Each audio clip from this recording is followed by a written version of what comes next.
আনতে বলো, বিষ তো ফ্রি পয়সায় পাওয়া যাচ্ছে। এটা তো ও গরু লাগাচ্ছে, কোন আক্কেলে ও খাওয়া দিতে পারবে? একটাল গোবর ফেলতে পারবে?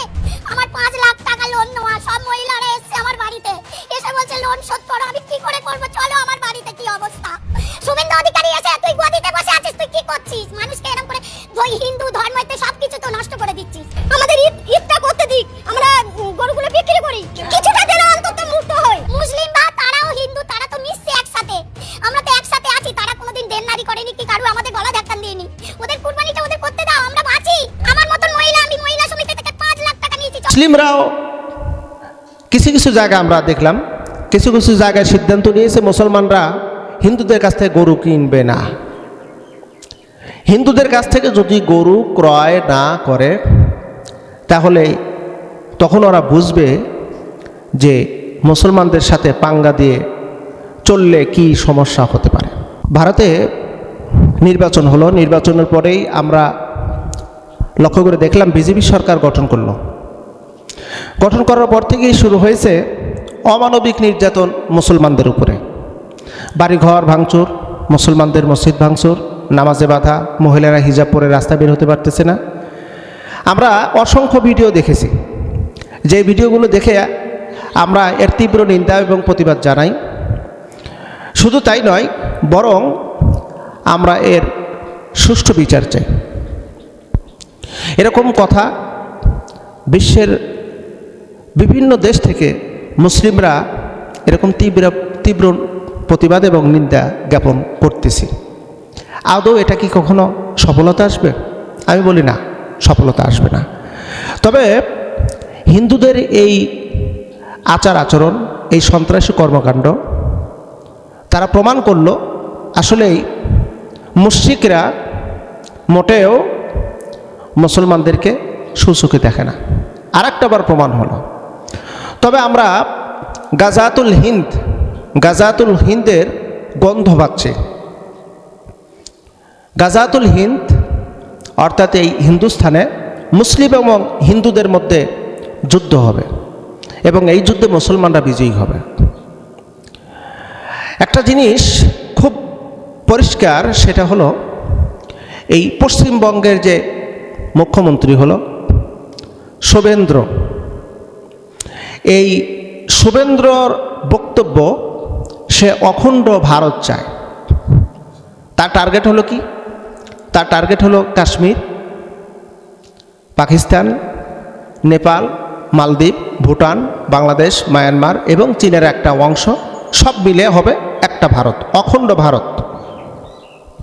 এবং এটাকে সে লড়াই হিসাবে গ্রহণ করেছে এবং চ্যালেঞ্জ দিয়েছে যে গোটা ভারতবর্ষকে এক করব, অর্থাৎ অখণ্ড, কোনো খণ্ড থাকবে না। মালদ্বীপ, ভুটান আলাদা থাকবে না, নেপাল আলাদা থাকবে না, কাশ্মীর আলাদা থাকবে না, পাকিস্তান আলাদা থাকবে না, বাংলাদেশ আলাদা থাকবে না এবং চীনের একটা অংশ আলাদা থাকবে না। টোটাল মিলে হবে একটা ভারত, আর এগুলো হবে রাজ্য, অঙ্গরাজ্য।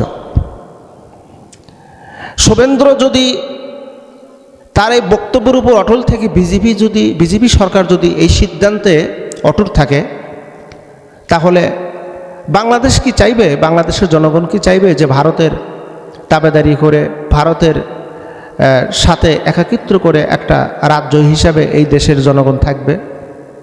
মোটেও থাকতে চাইবে না। ব্যক্তিগতভাবে আমি তো চাইব না আমার দেশ ভারত হয়ে যাক, ভারতের অঙ্গরাজ্য হয়ে যাক।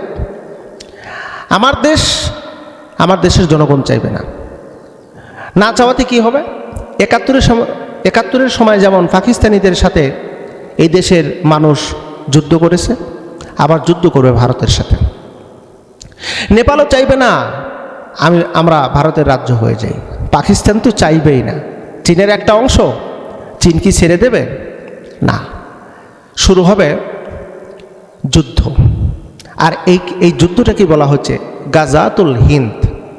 গাজা মানে ছোট যুদ্ধ, হিন্দুদের সাথে। মুসলিমদের উপরে এই অমানবিক নির্যাতনের সুফল ওরা দেখতে পারবে। মুসলমানদের সুফল হবে আর ওদের কপালে হবে কুফল।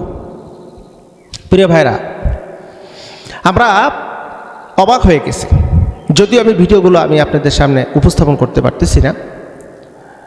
যেহেতু কমিউনিটি গাইডলাইনের প্রবলেম আছে। তাছাড়া আপনাদের সামনে আমি ভিডিওটি উপস্থাপন করতাম মুসলমানদের কীভাবে নির্যাতন করতেছে। মুসলিম যারা এই যে গরু ক্রয় বিক্রয় করে তাদেরকে ক্রয় বিক্রয় বাধা দিচ্ছে, মানে কুরবানির সামনে। এখন মুসলিমরাও কিছু কিছু জায়গায় আমরা দেখলাম, কিছু কিছু জায়গায় সিদ্ধান্ত নিয়েছে মুসলমানরা হিন্দুদের কাছ থেকে গরু কিনবে না। হিন্দুদের কাছ থেকে যদি গরু ক্রয় না করে তাহলে তখন ওরা বুঝবে যে মুসলমানদের সাথে পাঙ্গা দিয়ে চললে কি সমস্যা হতে পারে। তবে আমরা ইসলাম ধর্ম অবলম্বী, আমরা বিশ্বাস করি শান্তি, সহমিতা। আমরা নৈতিকতার আচরণের মাধ্যম দিয়ে, শিষ্টাচারের আচরণের মাধ্যম দিয়ে আমরা চলা শিখেছি। এটাই আমাদের বিশ্বাস। উগ্র, সন্ত্রাসী, জঙ্গিবাদ এগুলো মুসলিম ধর্ম অবলম্বীরা বিশ্বাস করে না। ভারতের যে কর্মকাণ্ডগুলো হচ্ছে এটা আমরা মোটেও মেনে নিতে পারি না। তবে একটা কথা আছে, দেয়ালে যখন পিঠ ঠেকে যাবে তখন কিন্তু ছোট্ট বিড়ালও বাঘে পরিণত হয়ে যাবে। আমরা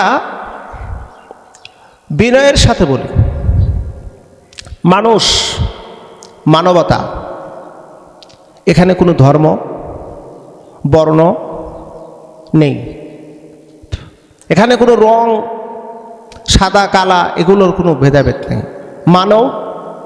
মানবতা, মানুষ, সে যে কোনো ধর্ম অবলম্বী হতে পারে। এমন আচরণ করা যাবে না আরেকজন মানুষ কষ্ট পাক। প্রিয় ভাইরা, একটি কথা দীপ্ত কণ্ঠে বলতে চাই, গাজাতুল হিন্দের জন্য প্রস্তুত হন, গাজাতুল হিন্দের জন্য প্রস্তুত হন। আল্লাহ সুবহানাহু ওয়া তাআলা মুসলিমদেরকে বিজয় দিবেন, এটা বিশ্বাস করি। নবীজি সাল্লাল্লাহু আলাইহি ওয়াসাল্লামের কথাটাকে আমরা অবশ্যই মনে প্রাণে বিশ্বাস করি।